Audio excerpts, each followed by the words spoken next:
Hello दोस्तों, क्या हाल चाल। आई होप आप सभी लोग इधर टाइम मस्त होंगे। एक बार फिर से हम आप सभी का अपने online learning platform next anchor में बेटा स्वागत करते हैं। आज कल वाली लेक्चर जो मतलब बीसीए फर्स्ट सेमेस्टर का मैथ आप लोगों ने पढ़ा था उसी को आगे कंटिन्यू करने जा रहे हैं। कल के लेक्चर में हम लोग कहाँ तक पहुंचे थे बेटा? कल हम लोगों ने देखा था कि सर मैट्रिक्स क्या होती है, उस मैट्रिक्स का आर्डर क्या होता है, उसमें रो क्या होता है, कॉलम क्या होता है। सर वो जो मैट्रिक्स में नीचे आई जे लिखा होता है उन सब का कॉन्सेप्ट हम लोग देख लिए थे, और साथ में कैसे मैट्रिक्स को कंस्ट्रक्ट किया जाएगा वो भी हमने देखा था, उस पर क्वेश्चन भी कर लिया। ठीक है, तो आज बेटा उसी टॉपिक को थोड़ा सा आगे बढ़ाते हैं। आज वाले लेक्चर में हम बात करने वाले हैं बेटा कि टाइप्स ऑफ मैट्रिक्स, मतलब मैट्रिक्स के कितने टाइप्स हो सकते हैं।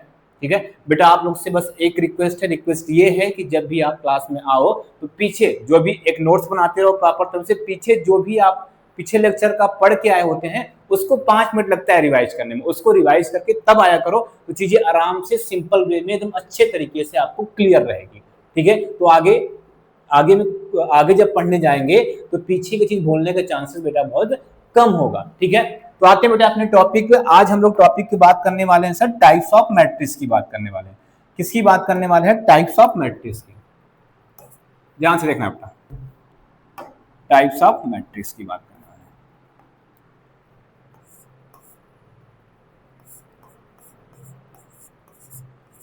टाइप्स ऑफ मैट्रिक्स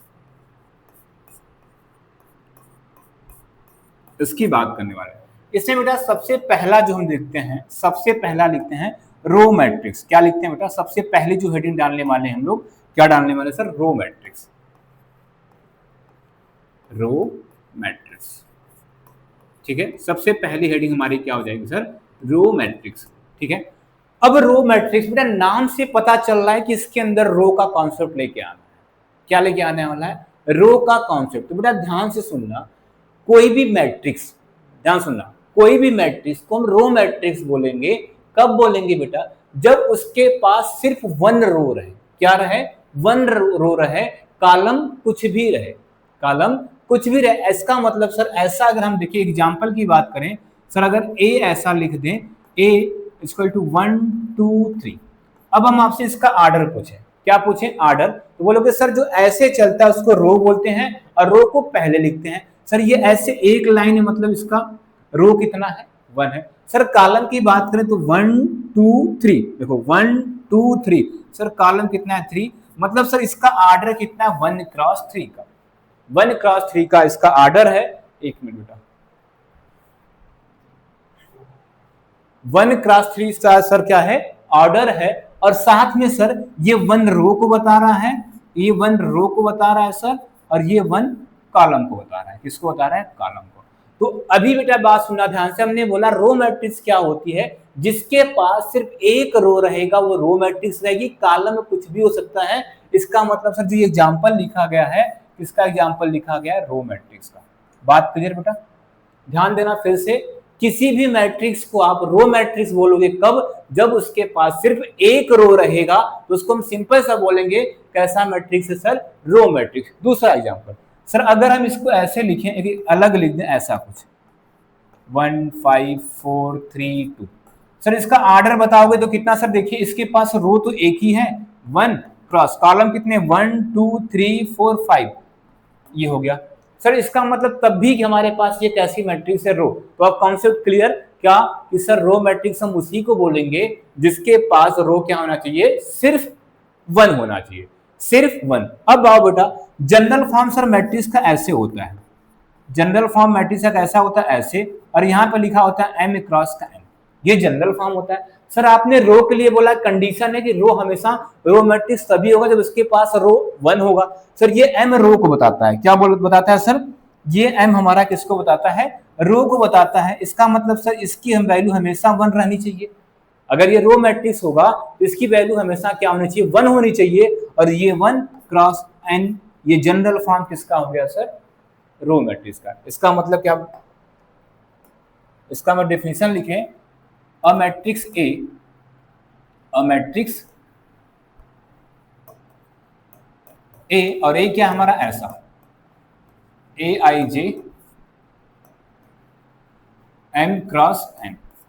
ठीक है बेटा, a matrix A is said to be, is said to be, said to be क्या हो जाएगा sir, row matrix, said to be row matrix, row matrix if condition क्या होना चाहिए सर, रो वन होना चाहिए, रो क्या होना चाहिए, वन, मतलब इफ एम इक्वल टू क्या होना चाहिए, वन। तो दैट इज करके क्या लिखा है बेटा हम लोगों ने, दैट इज, ये ए कन्वर्ट किस में हो गया सर, ये ए कन्वर्ट हो गया ए इक्वल टू क्या होना चाहिए, ए I J one cross N का, ये चाहे बेटा ये लिखो चाहे ये बात दोनों किसकी ये। अच्छा ऐसे भी हो सकते हैं, a matrix A is said to be row matrix if it contain only one row, ठीक वो बोलो। अच्छा है एम की वैल्यू हमने क्या कर दिया, वन कर दिया सर, एम की वैल्यू वन कर दिया है, इसका मतलब आप रो किसकी बात कर रहे हैं, वन रो की ही बात कर रहे हैं, कॉलम पे कोई डिपेंडेंट नहीं है, कॉलम कितना भी हो सकता है, जैसे एग्जांपल यहाँ पे लिखा था सर, एग्जांपल की अगर बात करें सर, किसकी बात करें इसमें, एग्जांपल की अगर बात करें सर, एग्जांपल हमारा क्या हो जाएगा यहाँ से सर, एक ये लिख लिया हमने 2 3 4 5, देखो ऑर्डर कितना है बेटा इसका, बोलोगे सर इसका ऑर्डर 1 क्रॉस 4 का है। दूसरा एग्जांपल की बात करें सर, कुछ ए ऐसा लिख लिया जाए हम लोग 5 6 7 8 9, कितना है सर 1 क्रॉस 4 का है, ठीक है 1 क्रॉस। अच्छा बेटा ये बताओ, अगर ए उसका तुमने सिर्फ सिंगल एलिमेंट लिखा है, सिर्फ सिंगल एलिमेंट मतलब वन, यहाँ पे कुछ एलिमेंट 3 लिख दिया, क्या ये रो मैट्रिक्स से, बोलोगे सर बिल्कुल है, क्योंकि इसका रो ऐसे काउंट करेंगे तो 1 होगा और कॉलम भी कितना होगा सर 1, हमें रो से मतलब होता है रो सिर्फ 1 होना चाहिए, कॉलम कितना भी हो सकता है उससे मतलब नहीं है।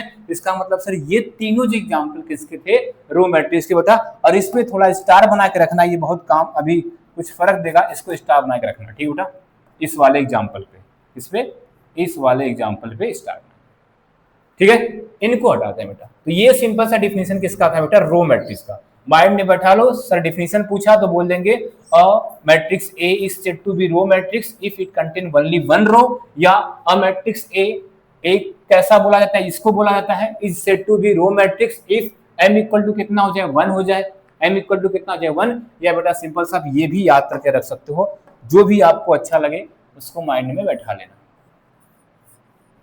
ठीक है। ये सिंपल सा किसका एग्जांपल था बेटा, रो मैट्रिक्स का एग्जांपल था, ठीक है, क्लियर। चलो आगे आते हैं सर, रो मैट्रिक्स हो गया, इसका मतलब कॉलम भी कुछ आने वाला है, तो अगला बात करते हैं किसका, कॉलम मैट्रिक्स का बात करते हैं, इसकी बात करते हैं, कॉलम मैट्रिक्स की बात करते हैं, ठीक। चलो second, column matrix,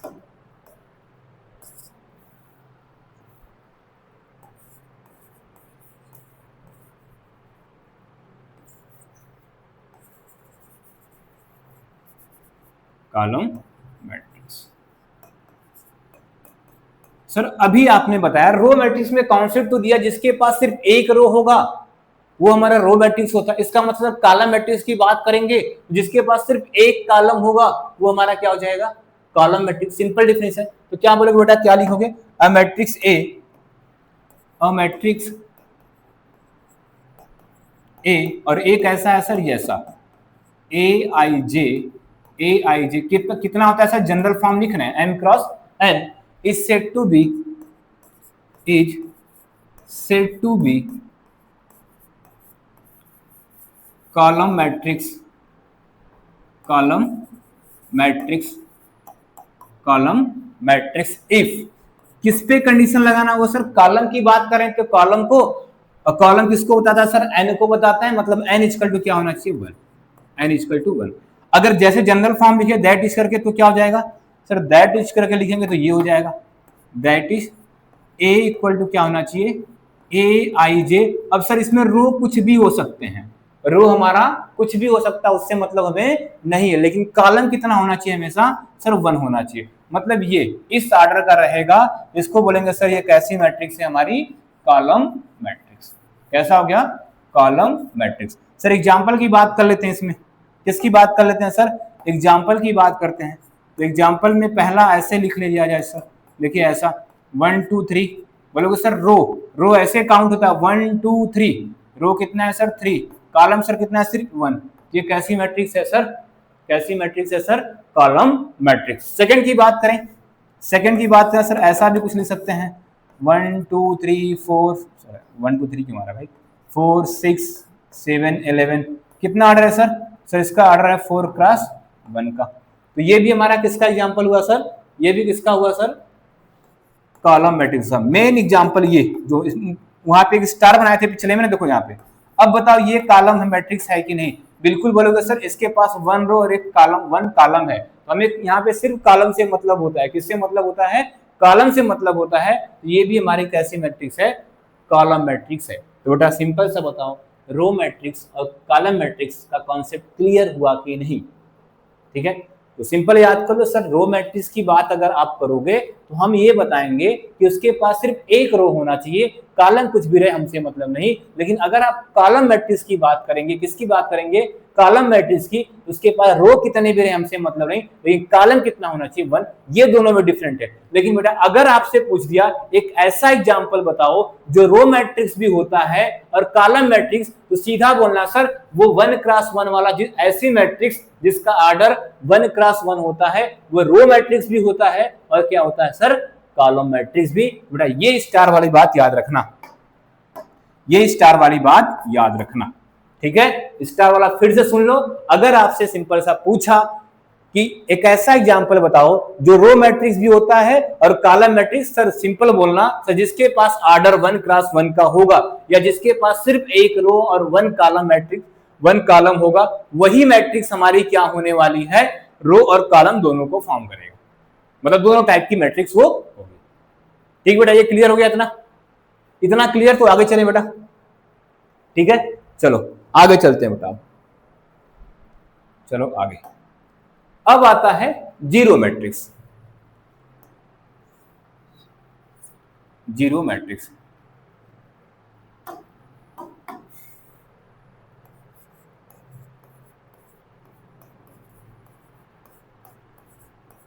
zero matrix definition देखो बेटा, जीरो मैट्रिक्स से नाम आ रहा है सर जीरो, इसका मतलब सिंपल वर्ड है, कोई भी मैट्रिक्स, कोई भी मैट्रिक्स को हम जीरो मैट्रिक्स कब बोलेंगे, जब उसका ऑल एलिमेंट क्या हो जाए, जीरो। उस मैट्रिक्स के अंदर अगर सारे एलिमेंट जीरो हैं उसको हम बोलेंगे क्या सर, वो जीरो मैट्रिक्स है। जैसे पहले लिख लें डिफिनेशन, क्या बोलोगे सर, अ मैट्रिक्स ए, अ मैट्रिक्स ए, और ए क्या है सर, ऐसा होता है। ए क्या जनरल फॉर्म क्या होता है, ए आई जे, और क्या होता है m cross n, is said to be zero matrix, zero matrix if all the element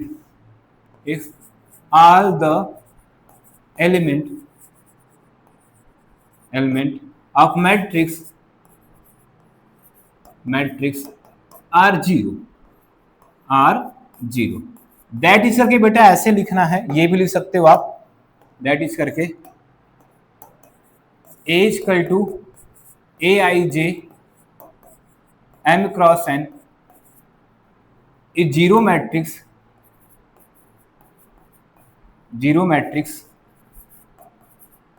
if for all A I J equal to zero. मतलब जितने भी ए आई जे, जितने भी एलिमेंट हैं उसके अंदर, वो सारे क्या हो जाए सर, जीरो हो जाएंगे। तो सिंपल सा बोल देंगे क्या, वो मैट्रिक्स कैसी हमारी है, स्क्वायर मैट्रिक्स है। क्या बोलोगे बेटा, स्क्वायर मैट्रिक्स, ठीक है। तो ये है यहाँ पे एग्जाम्पल की बात करते हैं, पहले इन पे इसकी बात करते हैं बेटा, एग्जाम्पल की बात। चलो एग्जाम्पल हमने लिया, यहाँ पे एग्जाम्पल लेते हैं। सर ए लिखा ऐसा, बेटा ये कैसी मैट्रिक्स है बोलोगे सर, जीरो मैट्रिक्स। ये 2x2 की मैट्रिक्स है, मतलब इसके पास 2 रो और 2 कॉलम है, लेकिन इसके सारे एलिमेंट क्या है सर, जीरो। इसका मतलब ये क्या है सर, जीरो मैट्रिक्स है। अगला एग्जांपल की बात करें सर, ऐसा भी लिख सकते हैं हम, बोलोगे सर इस मैट्रिक्स से सारे एलिमेंट जीरो, लेकिन ऑर्डर कितना है सर, इसका ऑर्डर 2x3 है। ये सभी कैसे एग्जांपल है बेटा, जीरो मैट्रिक्स के। तो सिंपल सा याद करना, जीरो मैट्रिक्स क्या होता है, जिसके सारे एलिमेंट, वो मैट्रिक्स जिसके सारे एलिमेंट क्या हो जाए सर, जीरो हो जाए, उसको हम बोलेंगे वो मैट्रिक्स हमारी कैसी है, जीरो मैट्रिक्स। बेटा मैथमेटिकल वाला ये याद कर लो, या ए इक्वल टू ए आई जे दिया, देखो ऑर्डर कुछ भी रह सकता है, एम क्रॉस एन हमारा कुछ भी हो सकता है।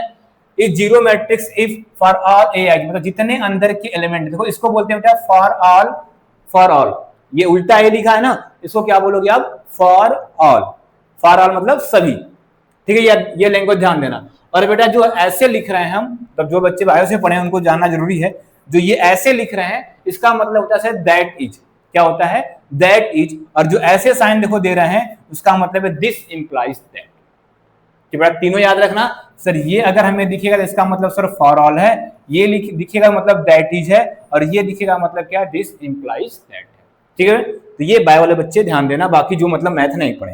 ठीक है, तो बेटा तीन टाइप का हमने देख लिया, रो मैट्रिक्स, कॉलम मैट्रिक्स और जीरो मैट्रिक्स को देख लिया। अब आते हैं रेक्टेंगुलर मैट्रिक्स। क्या बोलते हैं, रेक्टेंगुलर मैट्रिक्स। अगला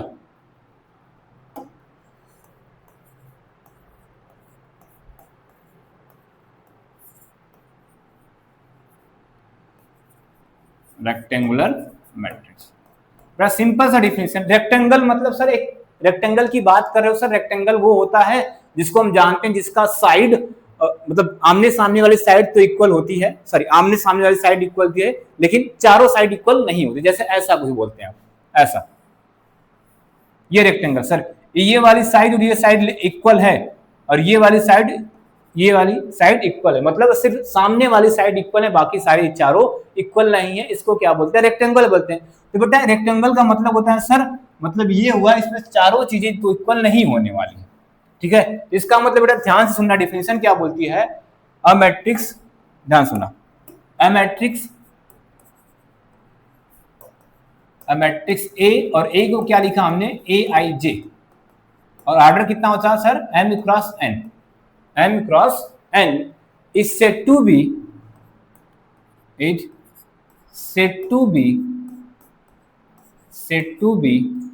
rectangular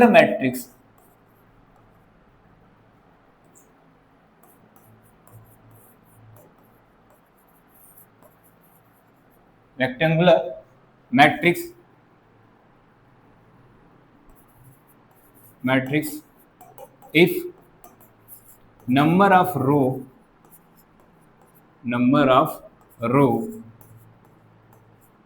not equal to number of row are not equal to number of column,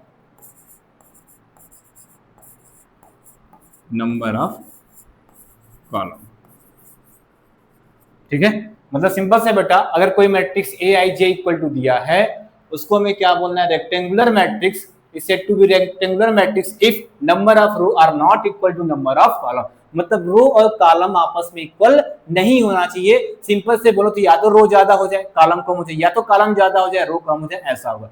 that is करके बड़ा डिफिनेशन जो मैथमेटिकल वाला लिखना चाहोगे तो लिख लो, क्या होती है इसको, that is A equal to, अगर ए आई जे लिखा है, क्या लिखा है, ए आई जे, और ऑर्डर कितना लिखा है, m क्रॉस n, सीधे क्या बोलोगे, इज रेक्टेंगुलर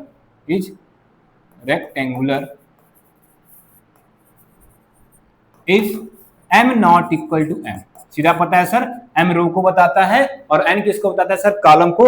अगर ऐसा कुछ है तो हम बोल देंगे सर ये कैसी मैट्रिक्स हमारी है, रेक्टेंगुलर मैट्रिक्स। कैसी मैट्रिक्स है सर, रेक्टेंगुलर मैट्रिक्स। अब बात करते हैं सर एग्जाम्पल एक केस, किसकी बात कर लेते हैं, एग्जाम्पल की बात करते हैं यहाँ पे। तो एग्जाम्पल लेते हैं सर, एग्जाम्पल सर, अगर a इक्वल टू हमने लिखा 2 3 5 4, तो क्या ये रेक्टेंगुलर होगा सर, इसका रो लिख रहे हैं 2 है और कॉलम भी 2 है, मतलब सर देखो m और n तो आपस में इक्वल दिख रहा है, m और n क्या दिख रहा है, आपस में इक्वल। इसका मतलब सर ऐसा नहीं लेना हमें, क्यों, क्योंकि सीधा डिफिनेशन ने बोला है कि रो और कॉलम आपस में इक्वल नहीं होने चाहिए। जैसे ये लिख दिया हमने 2 3 5 1 2 3, देखो इसका ऑर्डर बताओ सर, इसका ऑर्डर 2 क्रॉस 3 है सर, रो 2 है और कॉलम 3 है, मतलब ये आपस में रो और कॉलम आपस में इक्वल नहीं है। इसका मतलब ये कैसी मैट्रिक्स है सर, रेक्टेंगुलर मैट्रिक्स है। कैसी मैट्रिक्स है सर, रेक्टेंगुलर मैट्रिक्स। अगला एग्जांपल की बात करें, 5 4 3 2 1 1 2 1 1 फिर 0 5 2, सर इसका लिख दिया हमने। इसका ऑर्डर कितना हो गया सर, इसमें देखिए 1 2 3 4 रो है और 3 कॉलम है, ये भी किसका एग्जांपल है सर? हमारा रेक्टेंगुलर मैट्रिक्स का। ठीक है बेटा, तो रेक्टेंगुलर का कॉन्सेप्ट समझ में आ गया कि नंबर ऑफ रो और नंबर ऑफ कॉलम आपस में इक्वल नहीं होने चाहिए, उसको सिंपल से हम क्या बोलेंगे? रेक्टेंगुलर मैट्रिक्स बोलेंगे। ठीक है बेटा, तो यहां तक क्लियर? क्या क्या देखा हमने सर? रो मैट्रिक्स देख लिया, कॉलम मैट्रिक्स देख लिया, जीरो मैट्रिक्स देख लिया, और क्या देख लिया हम लोगों ने? रेक्टेंगुलर मैट्रिक्स देख लिया। इतनी चीजें क्लियर होगी बेटा, देख लो ध्यान से, फिर आगे कंटिन्यू करें। ठीक है, चलो आगे चलते हैं। अब आता है सर हमारा स्क्वायर मैट्रिक्स। क्या आता है? Square matrix. किसकी बात होती है सर? स्क्वायर मैट्रिक्स की।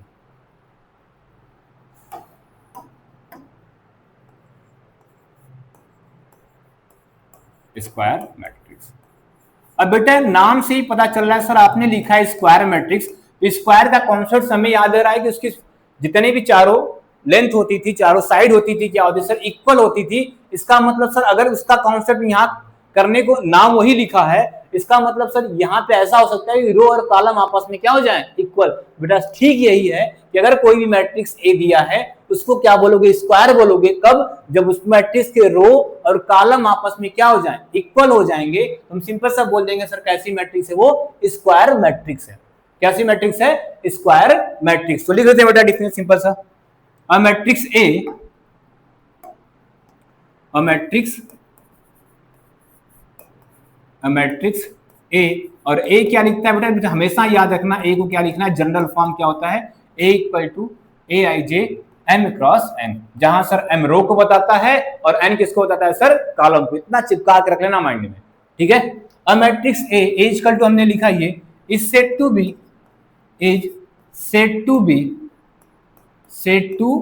बी क्या है बेटा? Square matrix. कैसी मैट्रिक्स है? Square matrix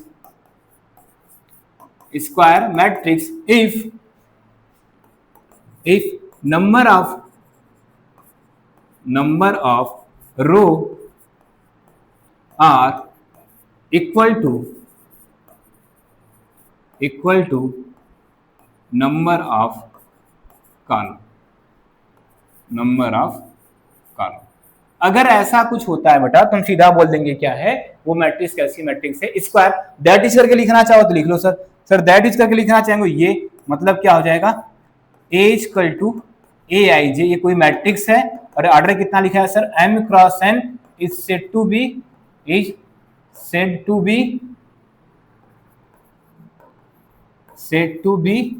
square matrix if simple सा क्या सर m और n आपस में क्या हो जाए? इक्वल हो जाएगा। अगर ऐसा रहेगा तो हम सिंपल सा बोल देंगे क्या? ये मैट्रिक्स कैसी है सर? Square matrix. अच्छा बेटा देखो ध्यान से, तो एक बात यहां से क्लियर हुआ सर कि स्क्वायर मैट्रिक्स में आप बोल रहे हो कि m और n आपस में इक्वल होता है।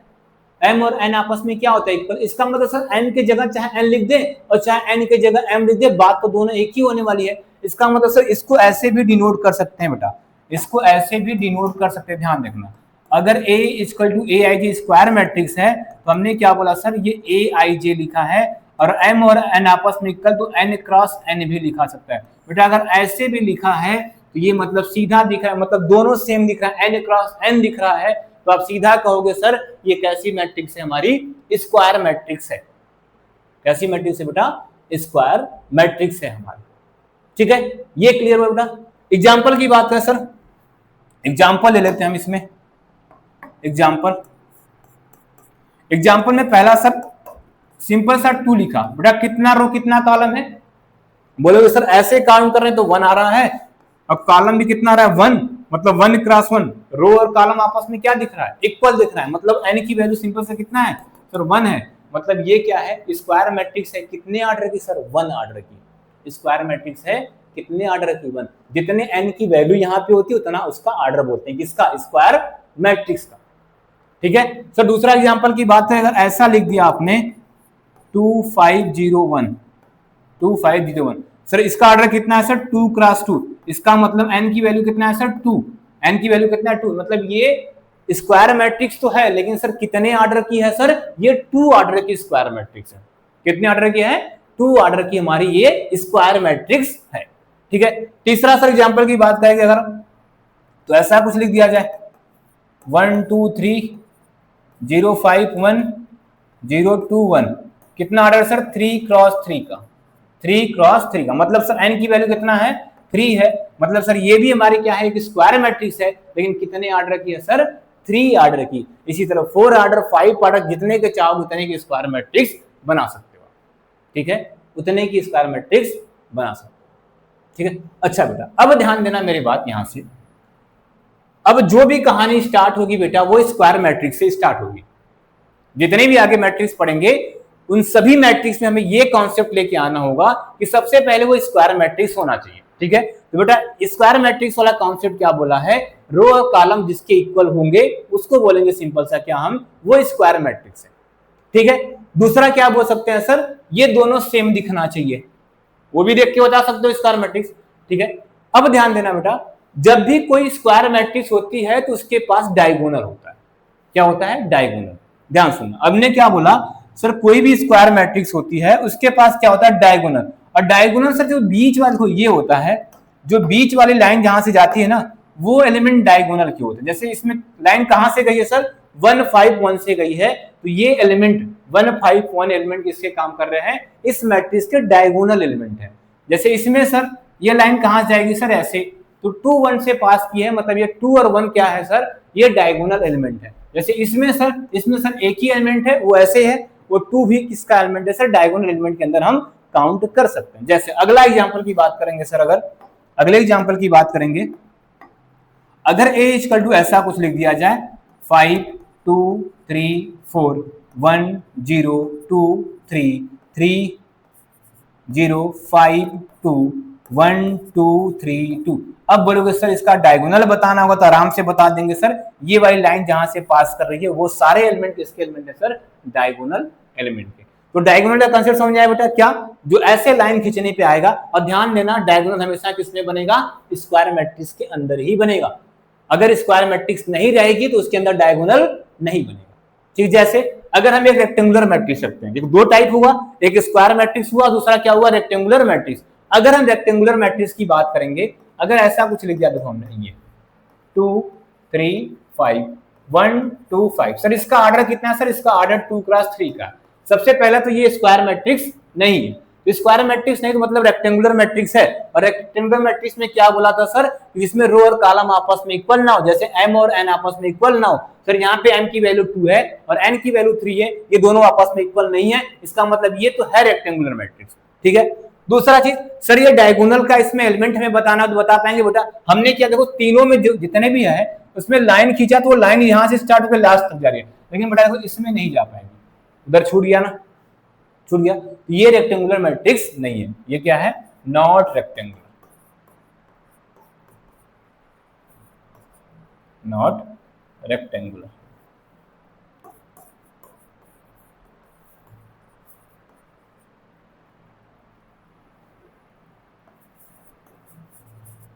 ठीक है, तो ये बेटा हमारा क्या था? Not rectangular matrix. अब आते हैं जो अगला टाइप में, अगला टाइप पढ़ना हमें आइडेंटिटी मैट्रिक्स। क्या पढ़ना है? Identity matrix.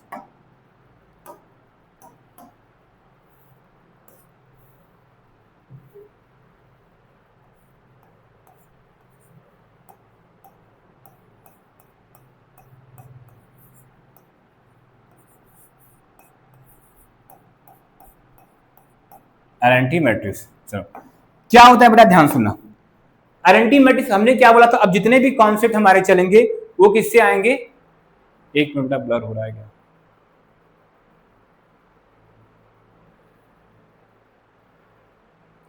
जितने भी मैट्रिक्स चलेंगे हमारे, किससे कॉन्सेप्ट होंगे सर? स्क्वायर मैट्रिक्स से हमारा कॉन्सेप्ट आएगा। किससे आएगा? स्क्वायर मैट्रिक्स से। अब देखो किसके क्या डाला हमने?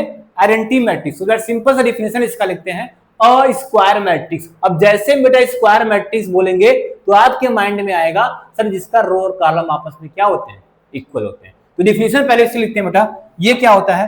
अ square matrix A, a square matrix A. अब सर ए इक्वल टू तो हम लिखते हैं ए आई जे, लेकिन आपने क्या बोल दिया? स्क्वायर। तो सर अब यहाँ पे हम एन क्रॉस एन लिखेंगे।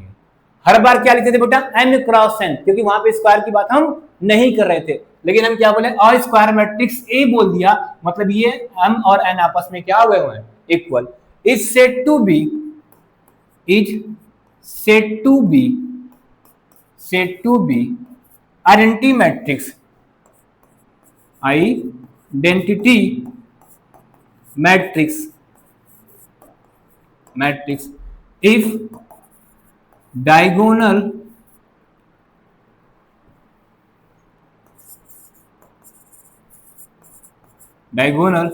element are 1 and other element are 0। मतलब बेटा सिंपल सा बोल रहा है ये डिफिनेशन, पहले तो कोई स्क्वायर मैट्रिक्स होना चाहिए, उस स्क्वायर मैट्रिक्स को बोलेंगे हम आइडेंटिटी मैट्रिक्स। कब बोलेंगे, जिसका डायगोनल एलिमेंट, सिर्फ जो डायगोनल वाला एलिमेंट बन रहा है वो 1 होना चाहिए। क्या होना चाहिए, 1। और उसके अलावा जितने भी एलिमेंट होंगे वो सभी क्या होना चाहिए सर, 0। क्या होना चाहिए, 0। अगर एग्जाम्पल की बात करें बेटा, अभी एग्जाम्पल दिखा रहे हैं आपको, क्या दिखा रहे हैं, एग्जाम्पल।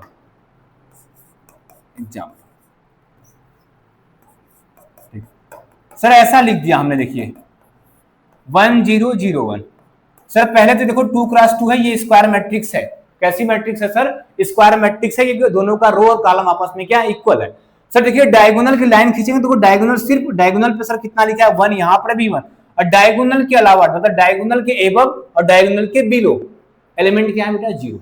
तो ये कैसी मैट्रिक्स सर, स्क्वायर मैट्रिक्स। अगला एग्जाम्पल की बात करेंगे सर, ऐसा लिख दिया जाएगा 1 0 0 0 1 0 0 0 1। सर इसमें भी देखिए कि जो डायगोनल का एलिमेंट है, डायगोनल का एलिमेंट है, ये डायगोनल वाला एलिमेंट तो 1 है, और डायगोनल के ऊपर और डायगोनल के नीचे, मतलब डायगोनल के अलावा जितने भी एलिमेंट है वो सभी क्या है, 0। बेटा अगर ऐसी मैट्रिक्स रहती है उसको हम क्या बोलते हैं सर, आइडेंटिटी मैट्रिक्स। ये 2 क्रॉस 2 की आइडेंटिटी मैट्रिक्स है, और ये 3 क्रॉस 3 की आइडेंटिटी मैट्रिक्स है। इसी तरह 4 क्रॉस 4 की आइडेंटिटी मैट्रिक्स होती है, 5 क्रॉस 5 की होती है। कहां तक होती है सर, n क्रॉस n तक होती है हमारी आइडेंटिटी मैट्रिक्स। ठीक है, अच्छा सर इसका वो वाला डिफिनेशन लिख दें, मैथमेटिकल वाला। तो इसका मतलब मैथमेटिकल डिफिनेशन बेटा ये होगा, a इक्वल टू aij। अच्छा बेटा इसको समझाने से पहले आपको धराओ, थोड़ा सा ध्यान देना इधर, उसको समझाने से पहले। सर अगर हम बात कर रहे हैं, अगर आप हमसे आप बोलोगे कि ये aij लिखा है, क्या लिखा aij, और 2 क्रॉस 2 लिखा है, 2 क्रॉस 2 लिखा है, ठीक है सर, ये आपने बताया, ठीक। अगर सर ये ऐसा लिखा है तो इसका जब कंस्ट्रक्शन करेंगे, मतलब इस मैट्रिक्स को बनाएंगे, सर हम बनाना सीख चुके हैं, ये 1 a12 होगा, ये क्या हो जाएगा सर, सॉरी उल्टा लिख दिया सर, ये a11 होगा और ये a12 होगा, सर ये 21 होगा और ये क्या होगा सर, a22 होगा। तो मुझे बताओ बेटा इसमें डायगोनल एलिमेंट कौन सा है, तो बोलोगे सर डायगोनल एलिमेंट तो हमारा ये है, डायगोनल एलिमेंट हमारा क्या ये। अच्छा सर डायगोनल एलिमेंट के पास क्या दिख रहा है, सर देखिए आपने बताया था ये पहला वाला i को बताता है और दूसरा क्या बताता है, j को। सर ये पहला i को बताता है, दूसरा j। मतलब सर हमें एक चीज देख रहा है वहां पे कि जो डायगोनल एलिमेंट वाले होते हैं वही होते हैं जिसमें i और j की वैल्यू दोनों इक्वल होती है। क्यों, क्योंकि सर यहाँ पर भी i की वैल्यू 1 है, j की वैल्यू 1, मतलब i j आपस में इक्वल। सर यहाँ पर भी i की वैल्यू 2 है और j की वैल्यू क्या है, 2 है, मतलब i j आपस में इक्वल। मतलब सर डायगोनल एलिमेंट का पोजीशन अगर निकालना होगा तो वही होगा जहां पे i और j आपस में क्या होते हैं, इक्वल। जैसे अगर आप 3 क्रॉस 3 का बोल दिए, किसका बोल दिए, 3 क्रॉस 3 का, मतलब a इक्वल टू हमने ऐसा लिखा aij, और यहाँ पे क्या लगा था 3 क्रॉस 3। सर मैट्रिक्स का कंस्ट्रक्शन करेंगे हम तो हमारा तो यही बनने वाला, यहाँ से क्या बनेगा सर, ये a11 बनेगा, a12 बनेगा, a13 बनेगा, फिर क्या बनेगा sir, a21 a22 a23, sir फिर क्या बनेगा a31 a32 और क्या बनेगा a33। सर इसकी डायगोनल एलिमेंट की आपने बात किया तो डायगोनल हमारा यही है, तो सर फिर से डायगोनल एलिमेंट में वही आया है जहां पे i और j आपस में इक्वल। सर यहाँ पर भी i की वैल्यू 1, j की वैल्यू 1 इक्वल। सर यहाँ पे i की वैल्यू i की वैल्यू 2 और j की वैल्यू 2 इक्वल। सर यहाँ पर भी i की वैल्यू 3 और j की वैल्यू क्या है, 3, ये आपस में क्या इक्वल। इसका मतलब सर अब ये चीज तो क्लियर हो गया, डायगोनल एलिमेंट वही मिलेंगे जहां i और j आपस में क्या होते हैं सर, इक्वल होते हैं। दूसरा चीज सर डायगोनल के उधर ऊपर देख रहे हैं, डायगोनल के नीचे देख रहे हैं। सर देखिए अगर इसमें देखेंगे तो यहाँ पे 1 2 मिला सर, मतलब i की वैल्यू 1 है, j की वैल्यू 2, मतलब जहां पे i और j, i की वैल्यू कितना 1, j की वैल्यू 2, तो i j आपस में इक्वल नहीं है, मतलब ये क्या है, नॉन डायगोनल एलिमेंट है। कैसा है, नॉन, ये डायगोनल पे नहीं बैठा है सर, ये भी हमारा एलिमेंट कैसा है, नॉन डायगोनल है, मतलब i की वैल्यू 2 है, j की वैल्यू कितना 1, सर मतलब i और j यहाँ पर भी इक्वल नहीं है। सर इसमें आते हैं, सर देखिए यहाँ पे i की वैल्यू 1, j की वैल्यू 2 आपस में इक्वल नहीं, मतलब नॉन डायगोनल एलिमेंट। सर इसको भी देख लीजिए, यहाँ पे i की वैल्यू 2 और j की वैल्यू 3, यहाँ पर i और j आपस में इक्वल नहीं है, मतलब ना डायगोनल एलिमेंट है। इसका मतलब सब सीधा कॉन्सेप्ट ये है, जहां पर i और j आपस में क्या होते हैं, इक्वल होते हैं, वो डायगोनल एलिमेंट होते हैं, और जहां पे i और j की वैल्यू इक्वल नहीं होती है, वो हमारा क्या होता है सर, नॉन डायगोनल एलिमेंट होती है। ये क्लियर है? तो बेटा हमें यहाँ पे जो डिफिनीशन था, अब आ जाओ यहाँ पे, सर डिफिनीशन में क्या लिखा है आपने, a square matrix A equal to aij, देखो सबसे पहले स्क्वायर होना चाहिए, ठीक है, is said to be identity matrix if diagonal element are 1, मतलब कहां कहां पर सर वैल्यू 1 होगी, जहां पर i और j आपस में क्या होगा, इक्वल होगा। तो बेटा लिखते हैं, देखो इस लिखने का तरीका क्या होता है, इसको सर ऐसे लिख दिया जाए, a equal to aij, ij यहाँ पे क्या है, n cross n is said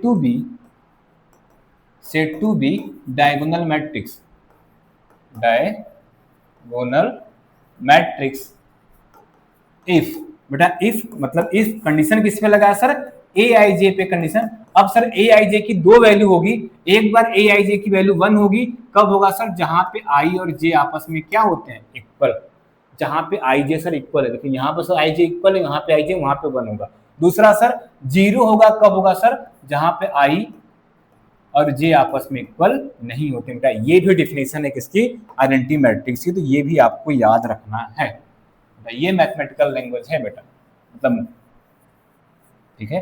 तो बेटा ये समझ में आया, जहां i और j, जहां जहां i और j इक्वल दिखेगा सर, हमें वहां पे क्या रखना है, 1, जहां पे i और j इक्वल नहीं दिखेगा वहां पे क्या रखना है सर, 0। तो अगर ऐसी मैट्रिक्स फॉर्म हो रही है तो सर वो किसके अंदर आ जाएगी, आइडेंटिटी मैट्रिक्स की, और सिंपल सा एग्जांपल हमारे सामने ये दिख रहा है, ठीक है।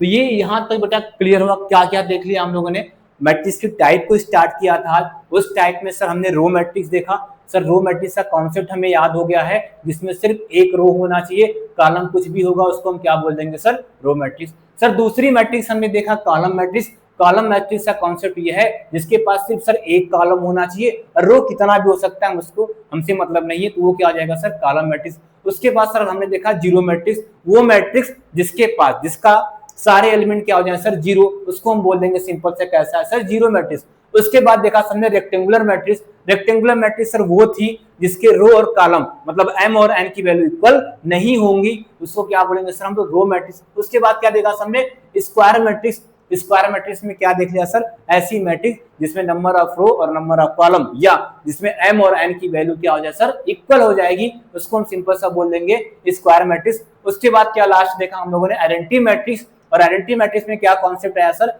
ऐसी मैट्रिक्स, पहले तो स्क्वायर होने चाहिए, और स्क्वायर मैट्रिक्स, कोई भी स्क्वायर मैट्रिक्स है उसको हम बोलेंगे कैसी मैट्रिक्स है, आइडेंटिटी मैट्रिक्स। कब, जब डायगोनल का एलिमेंट सर 1 होना चाहिए, और नॉन डायगोनल एलिमेंट, डायगोनल के एबव और डायगोनल के बिलो एलिमेंट क्या होना सर, 0। अगर ऐसा है तो हम बोल देंगे सीधा कि ये कैसी मैट्रिक्स है, diagonal matrix, sorry identity matrix है।